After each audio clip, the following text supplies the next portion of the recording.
my channel. For those who don't know me, my name is Stephanie, and this is my journey with baby E. While baby E is sleeping, I'll be sharing my labor experience with you guys. So it's story time. Well, to begin with, my expected due date was November 22nd, but something in me knew that I was not gonna get to that date. And in fact, I was right because I gave birth to my beautiful baby boy on November 13th at 6:30 p.m. I would say I started my contractions a week before. I would always, like, people would ask me, or my mom would ask me, like, oh, have you started feeling contractions? And I would look at them like, how do contractions feel? Like, I do feel like a certain pain in my stomach, like cramps, but I don't even know they're contractions. The description they gave me for my contractions, they said that it would begin from the back, from the spine, the bottom spine, and then go like towards your stomach, like feel really hard. But at that point, like at that moment, like I would just look at them confused.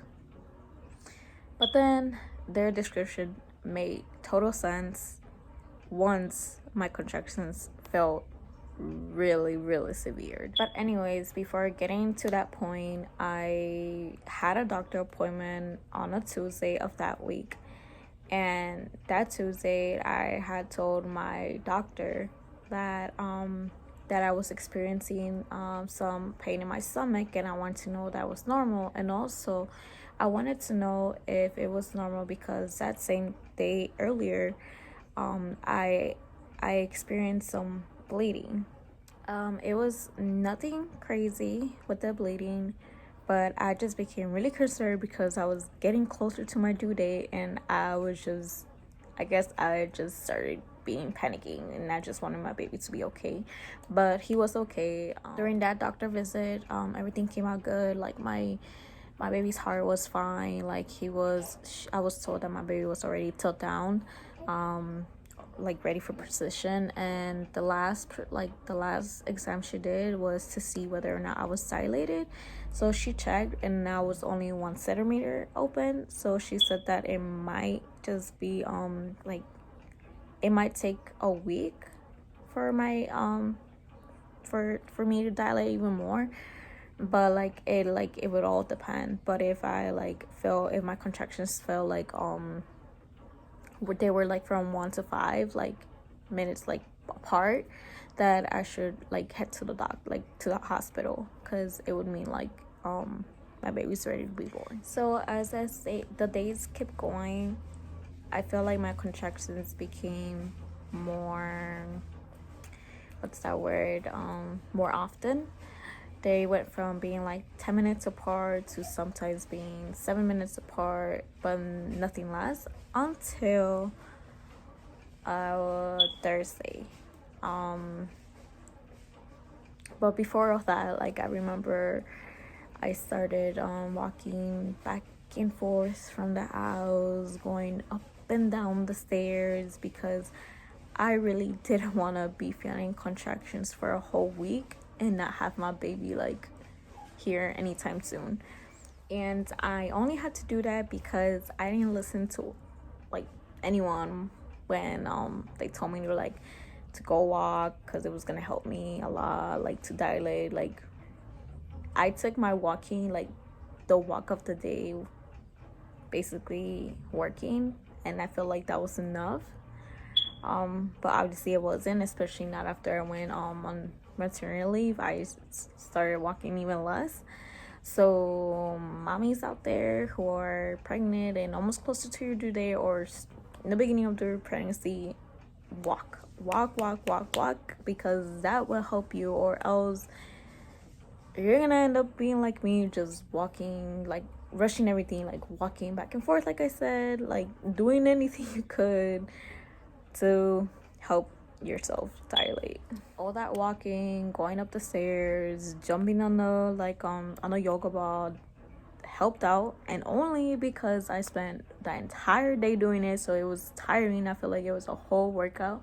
It worked out because I ended up dilating even more, but just enough for me to stay at the hospital, because I ended up going to the hospital Thursday of that week. because my contractions started going from 1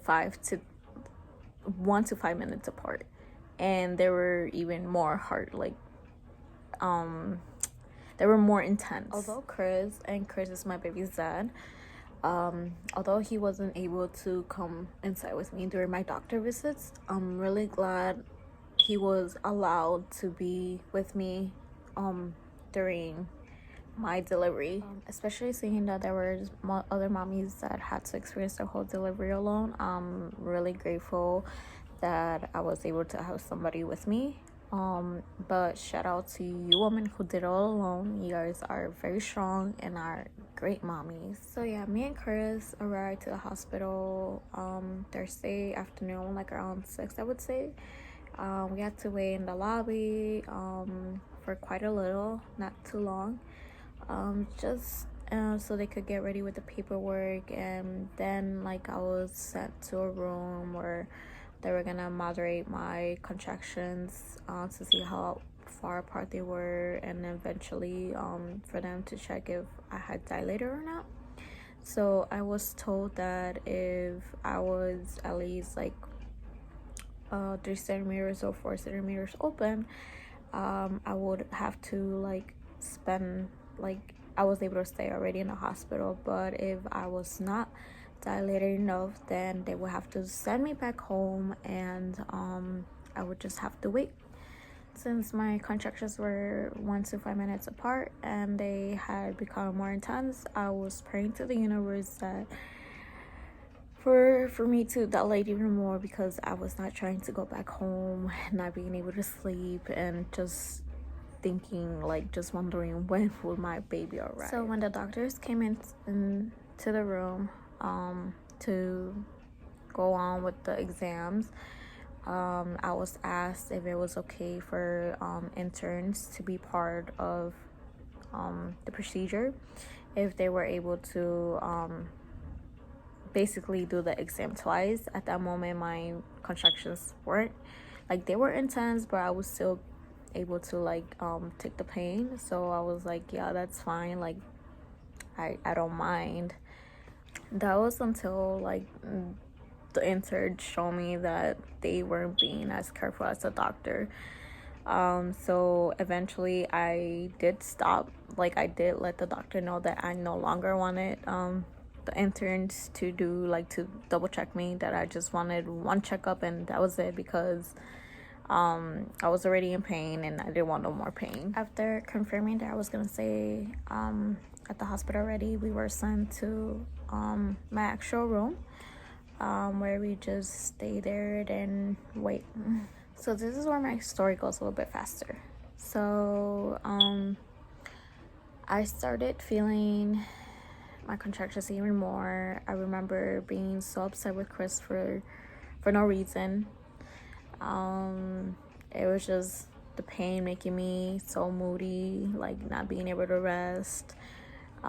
Every single time the doctor would come into the room, they would ask me like, oh, are you sure you don't want the epidural? And I just kept denying it. I'm like, no, I'm fine, like I want to go, like I want to be able to go natural. But obviously at some point I was not able to do that. I was already 6.5 centimeters dilated when I asked for the epidural, and that was because I feel like I wasn't dilating fast enough, and my contractions felt like 1 to 2 minutes apart. And even so, like I like when after I asked for the epidural, like I was still thinking about it, like hoping that I did the right decision, and hopefully like I didn't fuck up my back for the rest of my life, especially like hearing all those stories about back pain and whatnot. Like I was just so afraid, but then again I just couldn't with the pain anymore. I remember when I was like already gonna get the epidural, I was really nervous because, as I mentioned, my contractions felt like 1 to 2 minutes apart. I felt like I had like no time in between to rest and like feel okay. So once the doctor was preparing the needle and whatnot, no, I did not see the needle. Like I remember I kept repeating to myself, well, if you have a back tattoo, a spine tattoo, then you're able to get a shot. Like it's nothing. Like if you're able to handle that tattoo, then you're able to handle a needle.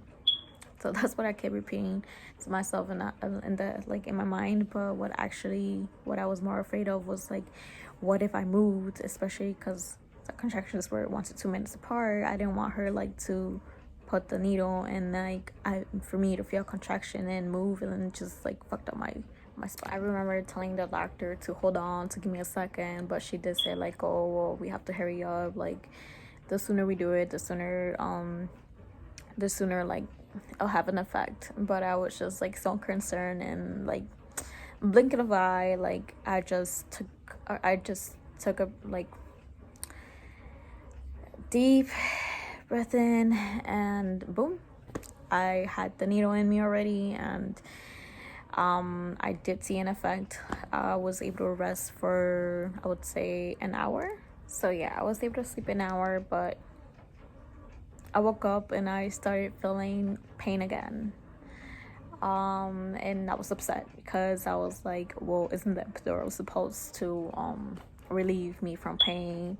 But Kristen mentioned, like, he's like, well, do you compared to your like other contractions before the needle, like how, like from 1 to like 10, how do you feel? And I'm just like, you're right, like I do, but I was expecting for like epidural to relieve me from total pain, but it did not. But also I think that it was just because I was going through a lot at that moment, like handling my contractions, as well as like having the doctors to come like to the room and telling me that like my blood pressure had gone down, and they were questioning like why was my blood pressure down. Like they asked me if like during my doctor visits, if I ever had like my blood pressure down, and I was like, no. Every doctor visit I went to, they said that everything was fine. So I really don't know why my blood pressure is down. And then they're like, they also kept telling me like probably it was because I was probably nervous, and so they were like, oh, like just calm down. But like them telling me to calm down was just upsetting me because I wasn't nervous. Yeah, I was in pain, but I wasn't nervous at the moment. I was just feeling pain. So for them to be like, oh, calm down, like I am calm, I'm just in pain. I was calm all the way until they told me that if my blood pressure continued to be up, that I might experience a stroke during my while I was giving birth, which was bad because I was calm all the way up until they told me that if they weren't able to control my blood pressure, I was able to go into a stroke, causing further complications to my delivery. So after multiple checkups, and they were seeing that my blood pressure wasn't doing any progress, they told me that they were gonna give me some magnesium. So they ended up giving me some, which I remember making me really drowsy. And from there on, I feel like from that time to being fully dilated to giving birth, all that time was just like, it went so fast. So I remember being completely lost, and from there on, the one who who stayed updated with all the information and kept asking questions and made sure I was fine was Chris, because I was just, like I mentioned, I was completely drowsy at some point. I feel like I was really hot, like extremely hot, and then it was like a switch up. It was an immediate like switch up. Like I started feeling really cold, and that was like during like while they were checking if I had dilated more. I started shivering a lot, and I kept telling the nurses and the doctors like, oh, I'm really cold. And the doctor was explaining to me that it was fine. that it was because of the magnesium they had given me. But like I said, I was just so cold.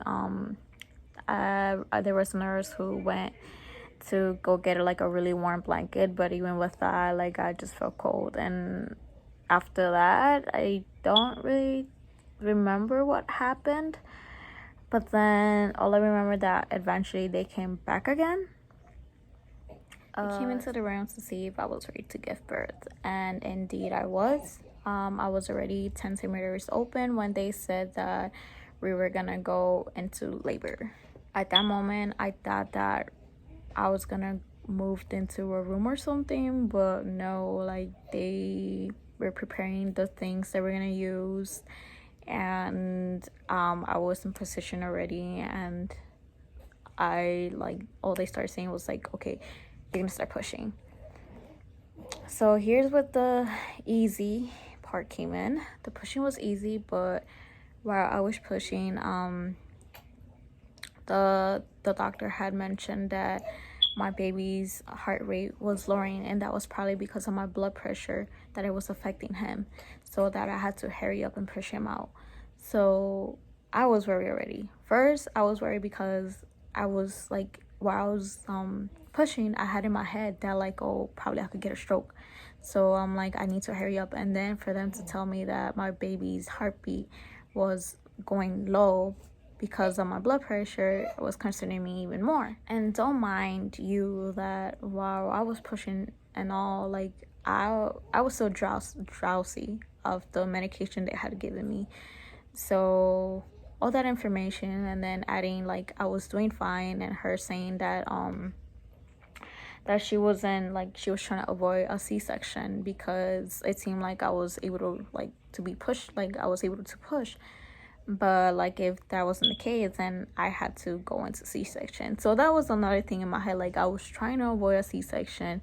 I was already like in my head that like I probably gonna get a stroke, and then my baby's heartbeat, and then for them to tell me that like for a C-section, and then on top of that also saying that like if I didn't push fast enough, then they would have to like get my baby out, which would probably cause other problems because they would pull him out with like a sucker, so that like on his head, so that would like probably cause brain damage and whatnot. So all that information while I was pushing, so I feel like I was really overwhelmed. It was just a lot. Like I said, like I didn't feel like I had the strength to push. Like I feel like my baby wasn't helping me, but somehow like all I kept like in my head, it was like I gotta push, and I did. I feel like that was the fastest ways, and once I heard that my baby was out, I was just so relieved. And I was able to hold him and see him. So yeah, like I had my baby, I hold him for the first time. I was just so happy. Everything else, like I didn't feel. I remember, well, as like the days were coming, like getting closer, I remember being afraid about the stitches because I'm really, like I'm able to see other people get stitches or like see like a broken bone or stuff, but when like anything that has to do with me, like I get like not grossed out, but like I don't know, weird out. I don't know, like I start feeling like I have to faint. So I was afraid that once like I would see them like I don't know, like stitch me up, I was probably gonna faint. But no, I was just so like more in love with my baby. I was just kept looking at him that everything else I just forgot. And yeah, he was 5 pounds and 13 ounces, which the doctors were saying that he was too small. So I got bummed out even more. I started blaming myself for it because a month before like my due date, like I was going through a lot. But that's like another topic for another video. So but yeah, like I had told my parents that my baby was out, and like I told them that the doctors think that he's small, but they were like, no, like he's like, it's okay for him to be like that. Don't worry about it. So like I was stayed positive. um I felt like it was one thing on top of another, because then they had came into the room and noticed that my baby had yellow skin, which they called jaundice. It's typical for babies, so they told me that they had to put my baby under a light. So seeing my baby under that light like really hurt me. Like I said, like I kept blaming myself for a lot of things. Even though now I know it's not my fault, like things happened. So we had to stay there for a couple more days, especially also because they were still checking up on me, because they said that even after birth, like I could still like at any time get a stroke. So that stood in my mind as well.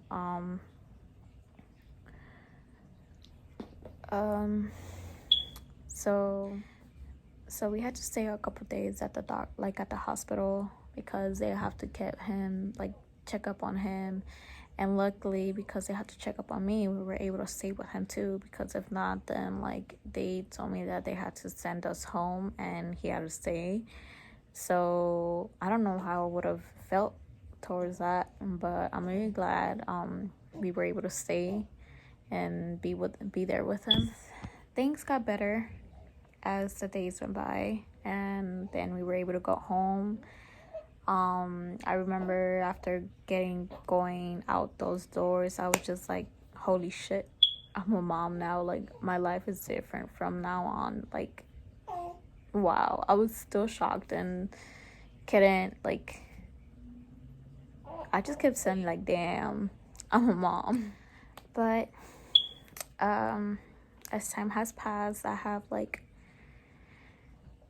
been able to like get rid of that not so great experience, and have accepted the things that happened.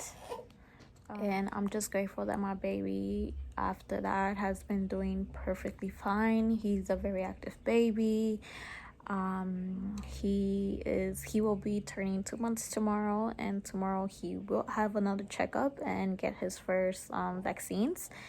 So we're excited to see how much weight he has gained. I will keep you guys updated with how he's doing. I really appreciate those who took the time to watch my video, and if you haven't done so, please like and subscribe my video, and hope to see you guys on my next video.